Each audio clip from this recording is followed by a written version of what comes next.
Hi, I'm Henry Evans, and I want to talk to you about a concept that in our firm we call leading from without.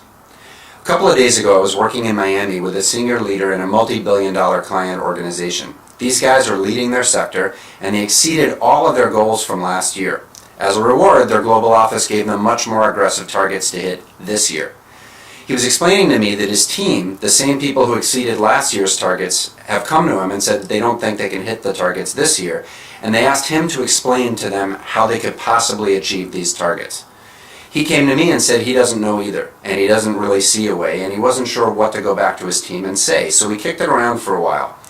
And I asked him what might be in the way of him going back to the team in a state of vulnerability, and admitting that he doesn't have the answer either, but he'd like to brainstorm it with them. In other words, saying that he's committed to finding an answer, but he doesn't hold it as the leader, and he'd like to collaborate with them in finding one.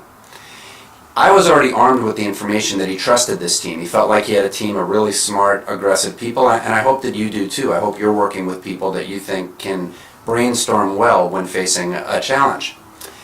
He went back to his team using this idea of being vulnerable and admitting he didn't know the answer and saying that he was committed to finding one. So he set this expectation of them getting an answer out of that meeting and admitting that he didn't have it.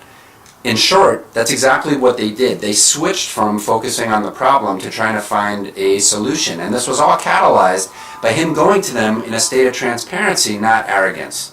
Him going to them honestly and asking for help rather than trying to lead from the front with all the answers. We feel that relationships are really built and strengthened in moments like this, when we admit to the people we work with that we don't know everything, and we lean on them to help us figure things out. Sometimes you can be a leader by leading from without, not having all the answers. We encourage you to give this idea of leading from without a try, no matter what your title is. So if you're working with a boss who expects you to know everything, feel free to go to them and say, hey, I feel like you can see a clear path to getting this done, but I can't, so can you help me think it through? We're going to speak a lot more about moments like this, when you can lead regardless of your title, in our upcoming book, Step Up, Lead in 6 Moments That Matter. And as always, if you want more ideas, feel free to follow me on Twitter at Henry J. Evans. Thank you.